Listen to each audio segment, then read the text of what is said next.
ठीक है, चलिए देखिए दूसरा लिखिए lab method for preparation of nitrogen. Lab method for preparation of nitrogen. Lab method for preparation of nitrogen. ठीक है, देखिए लैब मेथड में हम क्या करते हैं, अमोनियम क्लोराइड को सोडियम नाइट्राइट के साथ, ठीक है, किसको, अमोनियम क्लोराइड को सोडियम नाइट्राइट के साथ हीट कर देंगे तो यहां पे क्या मिल जाएगा, N2 मिल जाएगा तुम्हारा। ठीक है, साथ में वाटर मिलेगा, देखो N2 मिल जाएगा, वाटर मिल जाएगा और साथ में सोडियम क्लोराइड मिल जाएगा।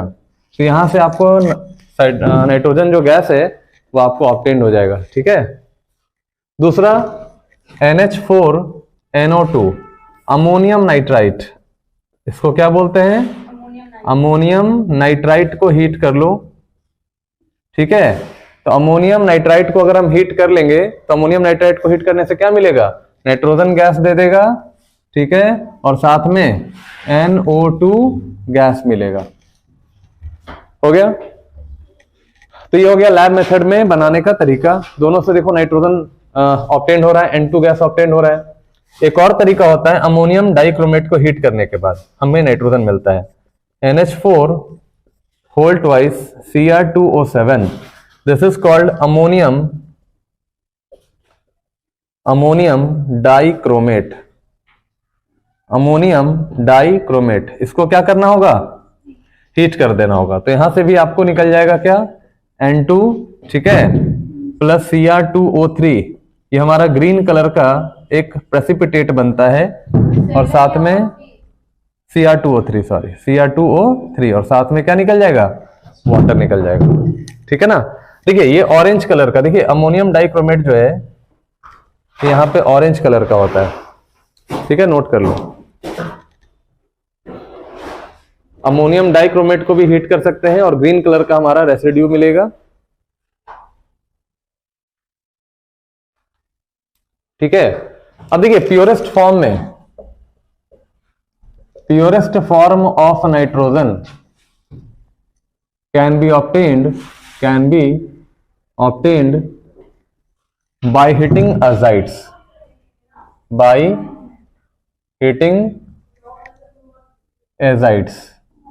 ठीक है, एजाइड को हीट कर लो, NaN3, इसको हीट कर लीजिए तो यहां पे सोडियम साथ में नाइट्रोजन गैस मिलेगा। ठीक है, सोडियम साथ में नाइट्रोजन गैस मिलेगा। अगर प्योर फॉर्म में चाहिए नाइट्रोजन तो आप इस मेथड को यूज करिए, अजाइड को हीट करिए, बेरियम अजाइड BaN3, ठीक है, BaN3 का होल ट्वाइस। तो बेरियम अजाइड को हीट कर लो, बेरियम अजाइड को हीट करिए तो यहां पे आपको क्या मिलेगा, बेरियम अलग हो जाएगा, साथ में नाइट्रोजन गैस अलग हो जाएगा।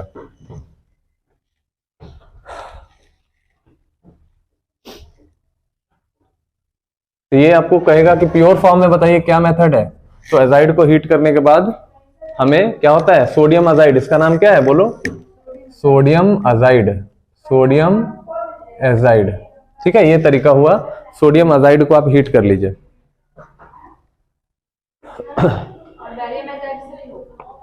बेरियम अजाइड से मिलेगा। ठीक है, फिर देखिए अगर हम प्रॉपर्टीज की बात करें, तो सबसे पहला कलरलेस, ऑर्डरलेस, ठीक है, टेस्टलेस, सब में लेस होता है, टेस्टलेस, नॉन टॉक्सिक, तीसरा स्प्रैंगली सॉल्युबल इन वाटर, पानी में बहुत ही लिस्ट सॉल्युबल होता है, सॉल्युबल इन कहां पे बोलो, वाटर, पानी में बहुत ही कम सॉल्युबल होगा। चौथा नंबर पॉइंट, स्प्रैंगली सॉल्युबल, पानी में बहुत कम सॉल्युबल होगा। अगला number point, exist in two stable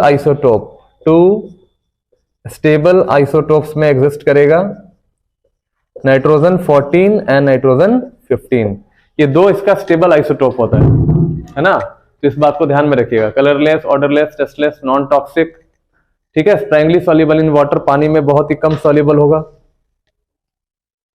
है ना। Non supporter of combustion, combustion का भी सपोर्टर नहीं है ये भी लिख लीजिएगा। नॉन सपोर्टर, सपोर्टर ऑफ किसका, कंबशन, है ना। कंबशन का भी ये नॉन सपोर्टर होता है, कंबशन का नॉन सपोर्टर होता है।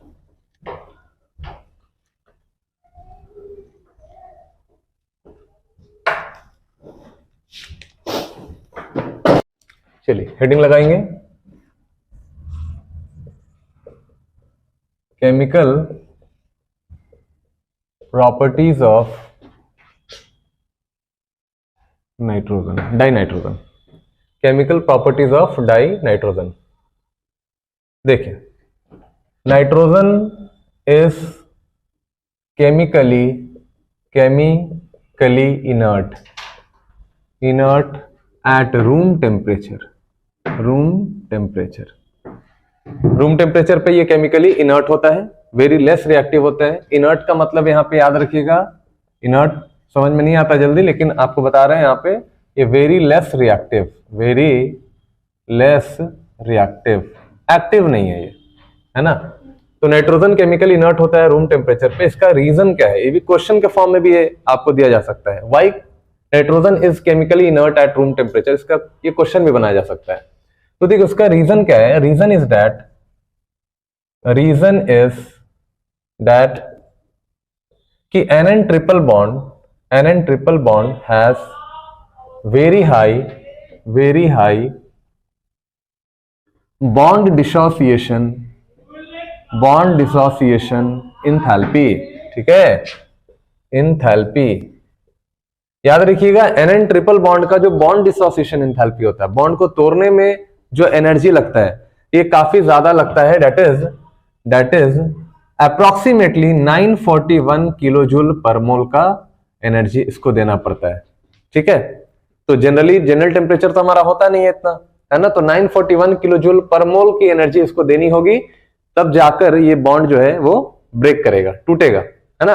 और ये तभी हो सकता है जब हम स्पार्क करते हैं या इलेक्ट्रिसिटी बहुत ज्यादा हाई टेम्परेचर पे हम इसका काम करते हैं, इसको ब्रेक करने का कोशिश करते हैं, है ना, तब जाके नाइट्रोजन जो है वो टूटेगा, ब्रेक करेगा।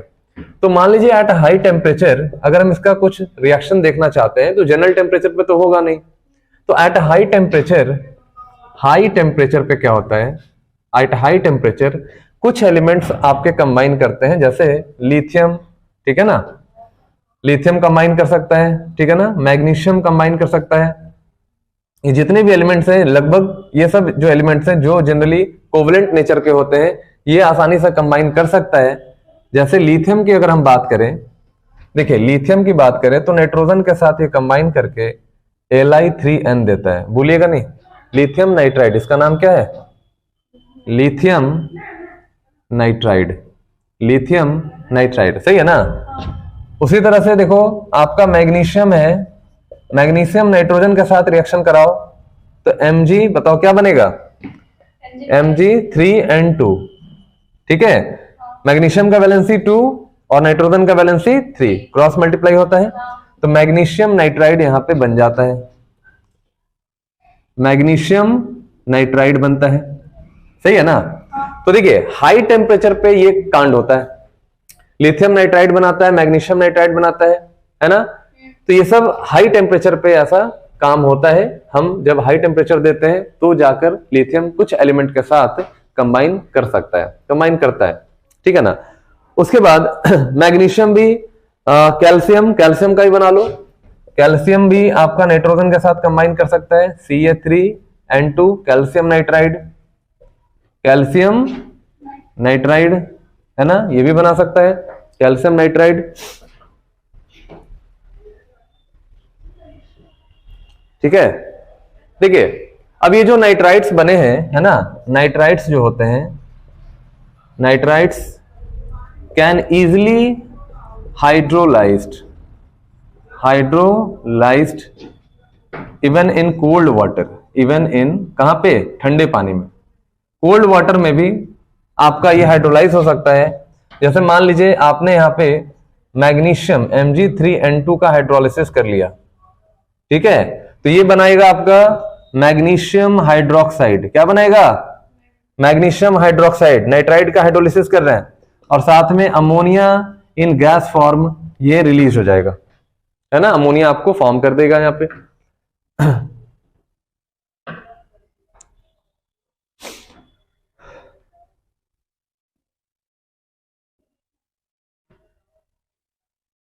ठीक है, फिर यहां पे देखिए, तो मैग्नीशियम है, कैल्शियम है, कैल्शियम भी आपका सेम, आपको अमोनिया यहाँ पे NH3 कर लीजिए, अमोनिया गैस यहाँ पे आपको देगा। तो magnesium nitride when hydrolysed with water it gives magnesium hydroxide that is milk of lime. इसको हम क्या बोलते हैं? Milk of lime, sorry milk of magnesia, not milk of lime, milk of magnesia, milk of magnesia. और ये antacid का भी काम करता है, ठीक है, एक्ट एज एंटासिड, ठीक है, एंटासिड। देखिए बहुत हाई टेम्परेचर पे देखो N2 का रिएक्शन O2 के साथ जनरल कंडीशन पे होता ही नहीं है, नहीं होता है। हमारे एनवायरनमेंट में N2 भी है, ऑक्सीजन भी है, दोनों है। अब ये दोनों आपस में चाहता तो कंबाइन कर जाता है ना, O2 तो N2 से ज्यादा रिएक्टिव होता है ना, लेकिन यहाँ पे जो जनरल टेम्परेचर होता है उसमें नाइट्रोजन भी है, ऑक्सीजन भी है, ये दोनों आपस में कंबाइन नहीं कर सकता है। तो ये कहां कंबाइन करता है? तो ये कंबाइन करता है वेरी हाई टेम्परेचर पे। मतलब कहां बोलो? वेरी हाई टेम्परेचर, है ना, जैसे स्पार्कल होता है ना, बिजली कड़कती है, स्पार्कल वगैरह होता है ना, या बहुत ज्यादा हाई इलेक्ट्रिसिटी, हाई पोटेंशियल हम देते हैं, तब जाके नाइट्रोजन के कुछ ऑक्साइड्स का फॉर्मेशन होता है, जिसमें एक सबसे मेन जो ऑक्साइड होता है, बनता है जनरली, जो बनता है वो NO बनता है, ठीक है, इसको बोलते हैं नाइट्रिक ऑक्साइड। क्या बोलते हैं? Nitric oxide. और ये नेचर में पैरामैग्नेटिक होता है, पैरामैग्नेटिक आपका होता है, ध्यान रखिएगा। NO2 भी बनता है, लेकिन अलग अलग कंडीशंस पे अलग अलग नाइट्रोजन के ऑक्साइड्स बनते हैं। तो जनरली नाइट्रिक ऑक्साइड यहाँ पे बन रहा है, जो हमारा क्या है, पैरामैग्नेटिक नेचर में है। अच्छा, नाइट्रोजन जो है ये बहुत ही मेन सोर्स है अमोनिया का, ठीक है, बहुत मेन सोर्स होता है किसका? अमोनिया का। अमोनिया का ये मतलब अमोनिया बनता है नाइट्रोजन से, ठीक है। तो नाइट्रोजन जब 3 मोल के साथ, मतलब 3 मोल हाइड्रोजन के साथ कंबाइन करता है 1:3 के वॉल्यूम में, ठीक है, तो जाकर यहाँ पे अमोनिया का फॉर्मेशन हो जाता है। तो यहाँ पे जो टेम्परेचर मेंटेन करना है आपको, दैट इज 773 केल्विन। बात समझ में आ रही है ना? देखो टेम्परेचर बहुत ज्यादा हमें बढ़ाना नहीं है, ऑप्टिमम टेम्परेचर यहाँ पे रखना है। प्रेशर बढ़ाना है ना, प्रेशर रहेगा, हाई प्रेशर रहेगा, याद रखिएगा, यहाँ पे क्या रहेगा? हाई प्रेशर, ठीक है। उसी तरह से पोटेशियम K2O3 Fe2O3 आपका ये कैटलिस्ट के फॉर्म में रहता है, ठीक है ना, K2O3 Fe2O3 ये आपका क्या रहेगा बोलो? कैटलिस्ट के फॉर्म में रहेगा, सॉरी K2O, यहाँ पे K2O और Fe2O3 है ना, और मान लेते हैं Al2O3, ये सब आपका ना कैटलिस्ट के फॉर्म में रहता है। तो याद रखिएगा ये हमारा कैटलिस्ट हुआ, नाइट्रोजन हाइड्रोजन के साथ कंबाइन करके 2 मोल ऑफ अमोनिया आपका प्रोड्यूस करेगा विथ लॉट्स ऑफ, देखो with lots of high energy, मतलब बहुत ज्यादा एनर्जी देता है आपको। यहाँ पे एक्सोथर्मिक रिएक्शन होता है, माइनस, देखो डेल्टा H जो है -41.6 किलो जूल पर मोल का एनर्जी भी निकलता है, ठीक है। लगभग -41 टू 50 के आसपास का एनर्जी जो है वो आपका ये फॉर्मेशन देता है, एनर्जी रिलीज करता है, एक्सोथर्मिक रिएक्शन है, ठीक है। और जब भी रिएक्शन एक्सोथर्मिक होता है तो क्या होता है, प्रोडक्शन अगर अमोनिया का बढ़ाना है तो अकॉर्डिंग टू ली कैटलिस्ट प्रिंसिपल, जब भी रिएक्शन हमारा एक्सोथर्मिक होता है, ठीक है, तो क्या होगा, हमें टेम्परेचर को कम करना पड़ेगा। रिएक्शन एक्सोथर्मिक है तो क्या करना पड़ेगा, टेम्परेचर को कम करना पड़ेगा। अब टेम्परेचर तो बहुत कम नहीं कर सकते हैं, तो टेम्परेचर ऑप्टिमम लेना है आपको, प्रेशर बढ़ाना है। प्रेशर कैसे, क्यों बढ़ाना है, तो देखिए प्रेशर इसलिए बढ़ाएंगे क्योंकि यहां नंबर ऑफ मोल कितना है, 3:1 का मतलब 4 मोल है, और प्रोडक्ट में कितना मोल बन रहा है, 2 मोल बन रहा है। तो यहां पे 4 मोल है, यहां पे कितना है, 2 मोल है। तो ली कैटलिस्ट प्रिंसिपल क्या कहता है कि नंबर ऑफ मोल जिधर कम बन रहा है, प्रेशर रिएक्टेंट साइड में अगर हम बढ़ाएंगे तो ज्यादा से ज्यादा नंबर ऑफ मोल उधर जाएगा, रिएक्शन फॉरवर्ड शिफ्ट होगा। तो एक तो हमारा एक्सोथर्मिक रिएक्शन है जहां पे टेम्परेचर को हमको ऑप्टिमम रखना है, हाई टेम्परेचर है। दूसरी चीज है कि नंबर ऑफ मोल बढ़ाने के लिए हमें क्या करना पड़ेगा, प्रेशर बढ़ाना पड़ेगा, है ना। तो रिएक्शन कहां जाएगा, फॉरवर्ड जाएगा। तो ये ली कैटलियर्स प्रिंसिपल के अकॉर्डिंग हम यहाँ पे अमोनिया का ज्यादा से ज्यादा फॉर्मेशन उन कंडीशंस पे कर सकते हैं। K2O, Fe2O3 भी ले सकते हैं, एल्यूमिनियम ऑक्साइड भी ले सकते हैं, ये सब हम कैटलिस्ट के फॉर्म में यूज कर सकते हैं, है ना। Iron oxide Al2O3, potassium oxide, है ना। तो 1:3 का वॉल्यूम होता है यहाँ पे।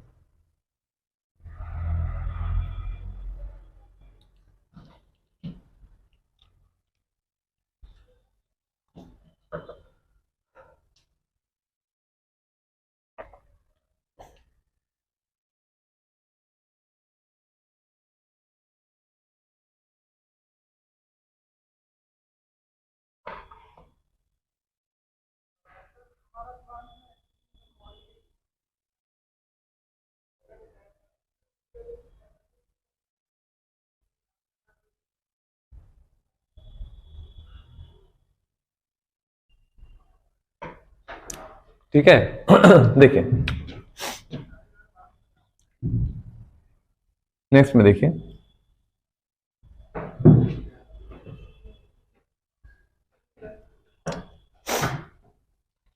देखो नाइट्रोजन का यूज हम नाइट्रोलिम में भी करते हैं। नाइट्रोलिम बनाने में देखिए, nitrogen is used to prepare nitrolim. तो देखिए नाइट्रोजन को हम यूज करते हैं, nitrogen is used to prepare nitrolim, है ना, which is used in fertiliser, ठीक है ना। तो देखिए कैल्शियम कार्बाइड और नाइट्रोजन का हम जब रिएक्शन कराते हैं तो हमारा क्या बनता है, कैल्शियम साइनामाइड। इसको क्या बोलते हैं, कैल्शियम साइनामाइड, कैल्शियम साइनामाइड। ये बनेगा हमारा कैल्शियम साइनामाइड, कैल्शियम साइनामाइड, और साथ में क्या देगा, कार्बन देगा। अब इन दोनों को मिलाकर हम क्या बोलेंगे, नाइट्रोलिम बोलेंगे। अब देखिए इसमें क्या है कि इस नाइट्रोलिम को हम यूज करते हैं एज अ फर्टिलाइजर, ठीक है। तो फर्टिलाइजर के फॉर्म में अगर हम यूज करेंगे तो क्या होगा कि कैल्शियम साइनामाइड जो है, ध्यान से देखिएगा, कैल्शियम साइनामाइड जो है ये सॉइल के साथ क्या करेगा, वाटर, सॉइल में वाटर है, अब ये वाटर के साथ ये क्या करेगा, रिएक्शन करेगा, और जब ये वाटर के साथ रिएक्शन करेगा तो वहां पे अमोनिया का फॉर्मेशन करता है। बात समझ में आ रही है ना। यहाँ पे क्या फॉर्म करेगा, अमोनिया का फॉर्मेशन करेगा, NH3, और साथ में कैल्शियम कार्बोनेट यानी CaCO3 का फॉर्मेशन करता है। और ये अमोनिया जो है सॉइल, ऐसी सॉइल के अंदर देखो, सॉइल के अंदर कंज्यूम हो जाता है, मेटाबोलाइज हो जाता है, ठीक है, consume in soil, consume in soil, ये सॉइल में जाकर क्या हो जाता है, कंज्यूम हो जाता है। और ये सॉइल के लिए तो बहुत इंपॉर्टेंट है, बहुत अच्छी चीज है अमोनिया, ठीक है।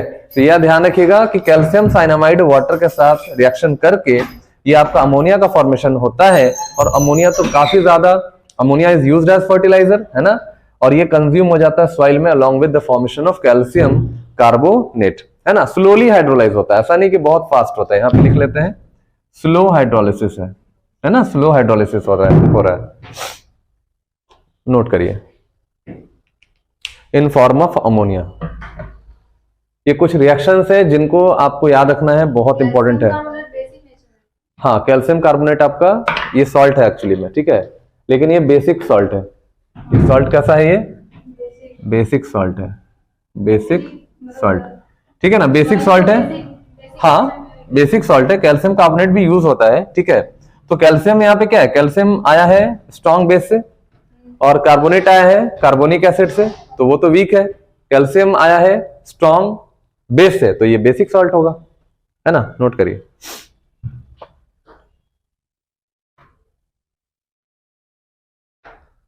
है ना, ट्रेड नेम है नाइट्रोलिम, एक्चुअली ये ट्रेड नेम होता है ना, LIM कर लेना, नाइट्रोलिम LIM, ये ट्रेड नेम है एक्चुअली में, ट्रेड नेम है, नाइट्रोलिम के नाम से ये ट्रेड होता है, नाइट्रोलिम।